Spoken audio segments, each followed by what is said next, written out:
आंखों की एक बीमारी अशोभ चश्म या कंजक्टिवाइटिस या पिंक आई पाकिस्तान में तेज़ी से फैल रही है। इसके चंद केस अब कश्मीर में भी रिपोर्ट हुए हैं। पहले तो आपको घबराने की ज़रूरत नहीं, ये मर्ज़ काबिल इलाज है। ये एक वायरस की वजह से फैलती है जिसे एडिनो वायरस कहते हैं, और ये वायरस जो होता है वो क्लोज कॉन्टैक्ट से फैलता है।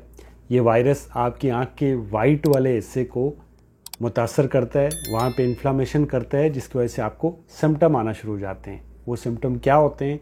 आपकी आँख में रेडनेस आने लगती है, सुर्खी आने लगती है, आपको आँख के अंदर चुभन होने लगती है, आँख में खारिश होने लगती है, आँख से पानी बहना शुरू हो जाता है, और इसके अलावा आपको आँख के नीचे सोजिश देखने को मिलती है। अगर आपको ये सिम्टम है या फिर आपके घर में किसी को ये सिम्टम है तो चंद एहतियाती तदबीर आपने करनी है। वो क्या एहतियाती तदबीर हैं? पहले तो अपनी आँख को डस्ट से बचाना है, गर्द गुबार से बचाना है, और सूरज की रोशनी से बचाना है। जब तेज़ धूप लग रही हो तो आपने बाहर नहीं जाना है। दूसरी चीज़ आपने ये करनी है कि उसके ज़ेरे इस्तेमाल जितनी भी चीज़ें, चाहे वो उसका टॉवल है, चाहे उसका सोप है, वो कोई और इस्तेमाल ना करे, और चश्मे का इस्तेमाल करे, स्पेशली जब वो बाहर जाए। ये इसलिए नहीं है कि उसकी आंखों में देखने से आपको भी हो जाएगा, बल्कि ये इसलिए है कि अगर वो धूप में जाएगा तो धूप इसमें आंखों में चुभती है और आंखों में दर्द होता है। तीसरी चीज़ आपने ये करनी है कि जो अशुभ चश्म का मरीज़ हो उसे बोलिए कि दिन में 2 से 3 दफ़ा अपनी आंखों को ठंडे पानी से धोए।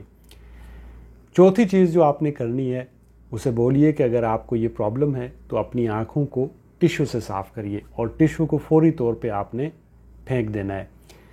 पांचवी जो चीज़ आपने करनी है, अपनी आंखों को बार बार हाथों से टच मत करिए, और अगर ऐसा हो जाता है तो अपने हाथों को अच्छी तरह से सोप से धो लें। ये एक वायरल इन्फेक्शन है जो कि 1 से 2 हफ्ते में खुद ब खुद ठीक हो जाता है। बट अगर आपकी प्रॉब्लम सॉल्व नहीं हो रही तो आप अपने डॉक्टर को विजिट कर सकते हैं। बट खुद से कोई भी ड्रॉप इस्तेमाल मत करिए, स्पेशली अगर आप कोई स्टेरॉइड ड्रॉप इस्तेमाल कर रही हैं। सोशल मीडिया से देख के कोई भी ड्रॉप इस्तेमाल कर रहे हैं। पाकिस्तान में एक ड्रॉप जिसे कोमिस्टीन कहते हैं उसे बैन कर दिया गया है, फ़िलहाल उसका इस्तेमाल बंद कर दिया गया है। इसी तरह से एक इंजेक्शन था जिसे एवेस्टीन कहते थे, एज रिलेटेड मैक्युलर डीजनरेशन में यूज़ होता था, आंखों का एक इंजेक्शन, उसे भी बैन कर दिया गया है। तो इसलिए आपने सेल्फ मेडिकेशन नहीं करनी। हाँ, आप लुब्रिकेंट जो ड्रॉप होते हैं उन्हें आप इस्तेमाल कर सकते हैं। दुआओं में याद रखिएगा। अल्लाह हाफ़िज़।